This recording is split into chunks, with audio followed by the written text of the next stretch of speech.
Hi, this is Brian. Welcome to Philosopher's Notes TV. Today we're going to do classic book, The 7 Habits of Highly Effective People by Stephen Covey. As always, great book, Philosopher's Notes. We've got about 10 of my favorite big ideas here in this PDF. We've got a workbook with all 100 of these PDFs. But we could talk about the 7 Habits of Highly Effective People for roughly a year and get through all the big ideas in it.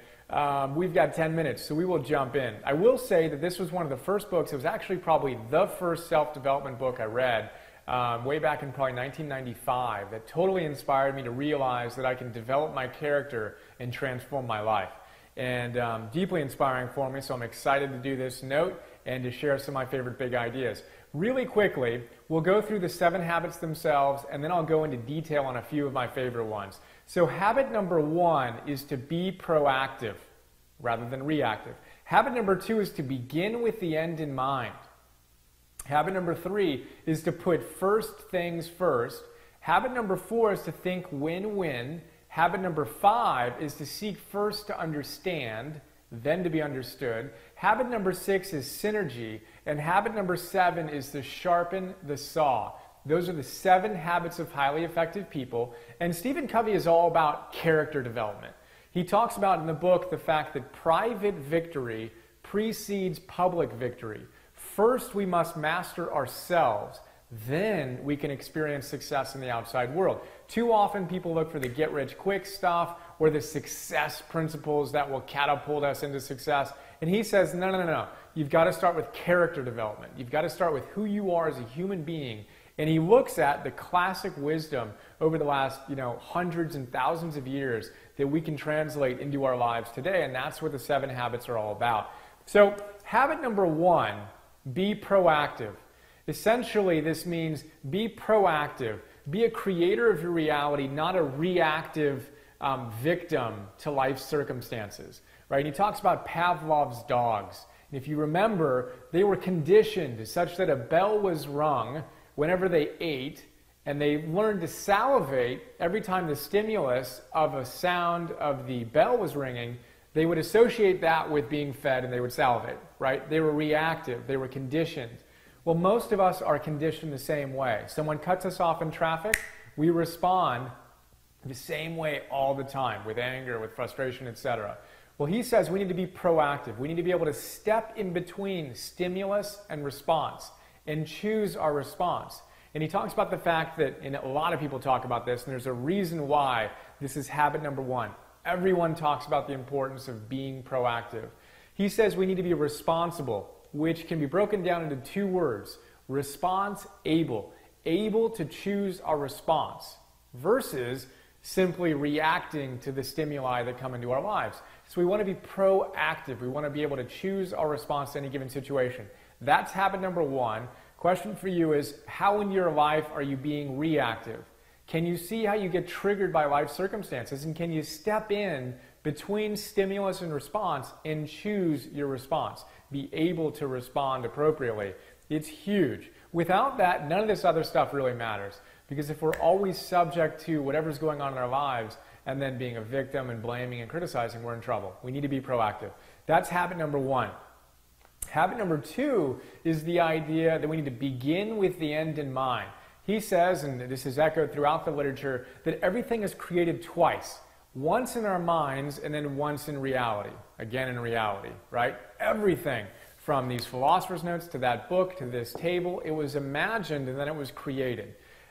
He says we need to focus on what we want to see created in our lives. And, if you think about it, most people spend more time, this is, a hackneyed story, but most people spend more time planning their vacations than they do planning their lives. And the fact is that if those people spent as much time planning their lives, what they're here to do, as they do their vacation or the next car they're going to buy or whatever, they probably wouldn't need the vacation so desperately to escape the life they don't love. So we need to spend time imagining our ideal. Psychologists talk about this too, and we went off on it in the positive psychology push in the very beginning of Philosopher's Notes TV, where they call it Best Selves Diary. It's one of the key ways to develop optimism, is to imagine what your ideal is and then step forward into it. Really, really cool stuff. I dig it. And he has a really powerful exercise here too of imagining the ultimate end. So imagine that you're walking into a funeral and you realize that the funeral is for you. It's the end of your life, and who's there? And what do they have to say about you? What are the eulogies? What do the people closest to you have to say about you after you've passed away? That's the ultimate end in mind. You may not like to imagine other people and all that kind of stuff. Imagine what you would have to say about yourself in that case. But go to the end and then imagine, who are you? What do people have to say about you? And then ask yourself, am I living consistent with that ideal now? Am I in integrity on that front? This is an exercise I used to do with my friends and some clients I had. The first exercise I would do was that, the funeral exercise, and get a really clear sense on what your deepest values are. And if we say that it's important to us that we're compassionate and creative and giving ourselves to the world, but we wind up spending all of our time on the internet or watching TV or whatever it is, we need to get an integrity there and find how we can live our values consistently. If we want to be a loving parent or spouse, but we yell every time we come home from work, well, that doesn't work. We've got to take advantage of the opportunity to be in consistent moment to moment to moment. That's the idea of beginning with the end in mind. Habit number 3 is putting first things first. This is awesome. He wrote a whole book called that. I'm going to link to a big idea from this note where I can describe it in more detail, but he's got a great 4-quadrant model. Quadrant 2 is where we want to spend most of our time. It's where things are important but not urgent. Whereas quadrant 1 is important and urgent, like fire drills need to get done. Quadrant 3 is, what is it? It's urgent but not important, right? Things that never need to get done, but they need to get done now. Never a good place to spend our time. And then quadrant 4 is not important and not urgent, right? It's time-wasting distractions. We want to spend our time in quadrant 2. That's time spent doing things like this, immersing ourselves in wisdom, reading great books, meditating, exercising, spending quality time with our families. And the more time we spend in quadrant 2, the less time we need to spend in quadrant 1 and 3 of really urgent, time-pressing stuff, which is where most people who are stressed spend their time. I'll put a link to that. We can talk about that for a weekend. But awesome big idea. We want to think about how we can spend more time in quadrant 2 that really renews us and feeds our soul. He talks about the importance of saying no. We've got to plant our priorities deeply, know what we stand for, and be willing to say no to the stuff that isn't as important. Goethe says, where's that great quote? He says, things that matter most should never be at the mercy of things that matter least. We've got to know our priorities and live consistently with them. That's habit number 4. Habit number 5 is seek first to understand. Right? So rather than looking to be understood, take some time and imagine the other person's perspective, understand where they're coming from. Awesome idea, pretty straightforward, big practice. Number 6 is the idea of synergy.